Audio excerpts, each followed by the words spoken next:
Hi and welcome back to It's a Miracle Budgeting. My name is Brady and I am a cash budgeter. Today I am doing my first budget for July. So I get paid bi-weekly. My husband gets paid bi-weekly on opposite paydays. And we recently did change how we work our budgets. Up until recently we actually budgeted 100% separately, never blending funds other than for the kids or something. Recently we bought a house and a new car and we changed how we did it. So I'm going to go through this as best I can and try to explain it as we go. So first thing I'll point out, I'm just trying to get it where I can write and it's kind of sort of straight.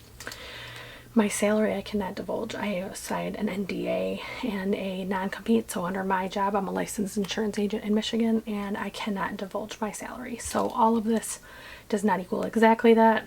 So if you were to add it up, you'd get a ballpark, but it's stuff gets left in electronic savings, stuff goes to the kids. So it's just not 100% because I have to be able to protect myself from that issue. So in our monthly bills, all of our bills that are connected to the kids, the house, the car, anything that's joint actually goes into what we call a house fund. It's a bill account that's just for the housing bills. And I actually pay a little bit more than my husband on this because I took the new car. So I send $861 a paycheck. He sends $850. It's not that big of a difference. I actually offered to do $825. He did not have a problem with it and we're there. So I have credit card debt again due to buying stuff for the house. Now some things have very small bills, like for example, my Target card, I think I owe $200. My Walmart card's like $120. My PenFed is a balance transfer of business debt. Sephora and Ulta are decent right now, and then Petal is actually around $2,500, but that's because some of the expenses on moving went onto that card. So right now I am paying all minimums and then I'm saving for my snowball. So Petal is going to be 25, and pardon my handwriting because this is a super awkward angle. Sephora is going to be 30, PenFed is 90, Walmart is 30, QVC is 30, Target is 30, and Ulta is 30. So I'm just going to add those up really quick. So we have 861 plus 25 plus 30 plus 90 plus, and I have 4 that are 30. I'm just going to do the 120 to cut off the time. So that's 1126.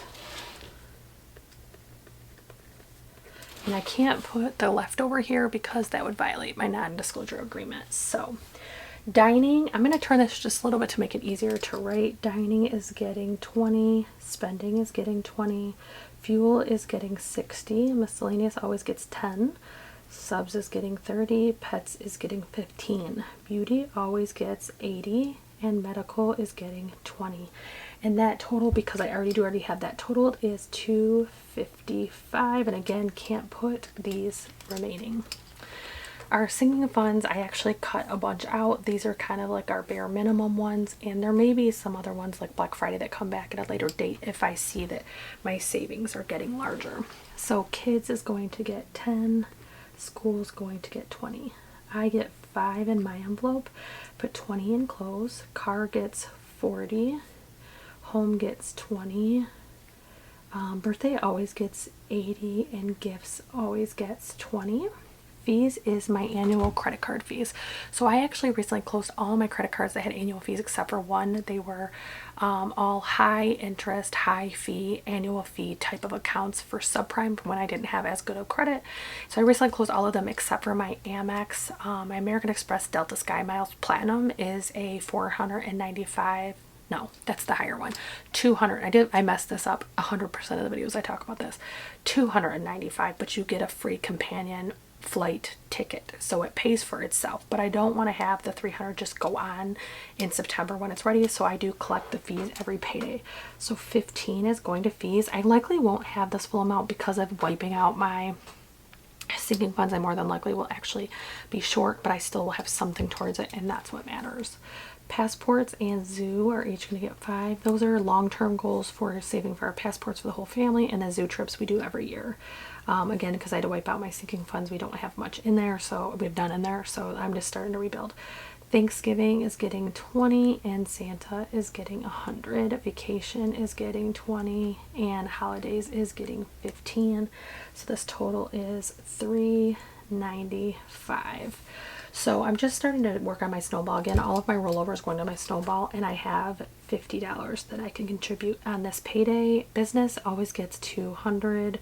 This doesn't necessarily go into business unless it's needed, but because I'm still in the reinvestment phase, and with retail there's slow months and there's busy months, I always want to make sure I have enough for my rent and my insurance and my monthly bills and things like that. So I do put this in here. If it's not needed, I transfer it to my savings. So that is a total of $250, and then savings is getting $100. And I'm saving towards our $1,000 emergency fund. Once that is completed, I actually will shift this over to Snowball and just do Snowball. So it's a pretty easy budget this week. I do obviously have this credit card bills, but my sinking funds and my cash envelopes and stuff don't really change that much. Basically, the only thing that rotates is these bills. So it's a pretty easy budget. So that is my budget for my July 7th payday. I will do another one for the 21st as well as my cash stuffings. The other thing I wanted to point out that I'm actually going to start doing again after I film this video, I'm actually filming my end of June, beginning of July sinking fund summary. So how much I have in each one, my sinking fund tracker. I'm going to do that video, but I'm also going to go back to weekly check-ins. I'm going to start them effective June 1st. So if we, I just got ink on my thing. So if we look at my actual calendar, June 1st is a Friday, and I normally get paid on Saturdays or Thursdays. So what I'm going to do, normally my sinking funds would go from this Thursday to this Wednesday. I'm actually going to do the Friday to the Wednesday, even though that's not a full week, and then I'll do the 7th through the 12th, or the 7th through the 13th, and the 14th through the 20th, and so on. So this first week will be one day short of a full week, but that's okay. So that's what I'm going to do. I'm going to start weekly check-ins again and get going back on my normal budget that helped me pay off so much debt previously. So if you've made it this far, I hope that you will like, share, subscribe, make sure you hit that bell for notifications, and wherever you are, whatever you're doing, I hope that you are having a great day, and I hope your budget's going good, guys. Have a great one.